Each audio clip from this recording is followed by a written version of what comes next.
Hello friends, welcome to smart friends. KCT 2025 update ಸ್ವಾಗತ friends. Just ಒಂದು update ಬಂತು.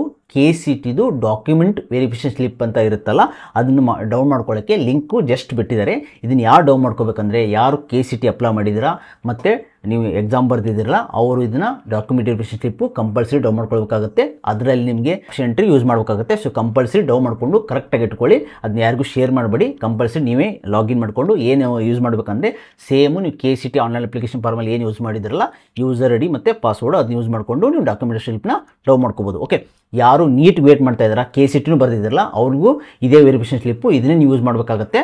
Okay, ಇದೇ ಯೂಸ್ ಮಾಡ್ಕೊಂಡು ನೀವು ನೀಟ್ ಆಪ್ಷನ್ ಎಂಟ್ರಿ ಮಾಡಬೇಕಾಗುತ್ತೆ. ನೀಟು ರಿಜಿಸ್ಟ್ರೇಷನ್ ಸಪ್ರೇಟ್ ಬಿಡ್ತಾರೆ. ಅವಾಗ ನೀವು just roll number apply ಮಾಡೋದಷ್ಟೇ.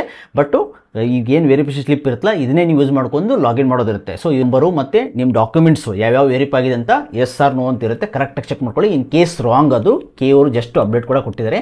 In case wrong ಆದರೂ ಹೇರಬೇಕಾಗಿಲ್ಲ. ಕರೆಕ್ಟಾಗಿ ಟೈಮ್ ಕೊಟ್ಟು ನೀವು KE ಆಫೀಸ್ ಬಂದು ವೆರಿಫಿಕೇಷನ್ ಕೂಡ ಮಾಡಿಸ್ಕೋಬೇಕಾಗಿದ್ದು ಮಾಡಿಸ್ಕೋಬೋದು ನೀವು ಬೇಕಂದ್ರೆ ಅಂತ ಅದನ್ನು ಕೂಡ ಕೊಟ್ಟಿದ್ದಾರೆ. ಇನ್ ಕೇಸ್ ರಾಂಗ್ ಆಗಿದ್ರೆ ಮಾತ್ರ. ಎಲ್ಲ ಕರೆಕ್ಟ್ ಇರ್ತಾರೆ. ನೀವು ಡಾಕ್ಯುಮೆಂಟ್ ವೆರಿಫಿಕೇಷನ್ ಸ್ಲಿಪ್ಪು ಕಂಪಲ್ಸರಿ ನೀವು ಡೌನ್ ಮಾಡ್ಕೊಂಡು ವೆರಿಫೈ ಮಾಡ್ಕೊಂಡು ಇಟ್ಕೊಂಡ್ರೆ ಸಾಕು. ಆಪ್ಷನ್ ಎಂಟ್ರಿಗೆ ವೇಟ್ ಮಾಡಬೇಕಾಗತ್ತೆ. ಓಕೆ, ಸೊ ಇದು ಜಸ್ಟ್ ಅಪ್ಡೇಟ್ ಆಗಿತ್ತು. ಇನ್ನೇನಿದ್ರೆ ಡೌಟ್ ಇದ್ದರೆ ಕಮೆಂಟ್ ಮಾಡಿ ತಿಳಿಸಿ.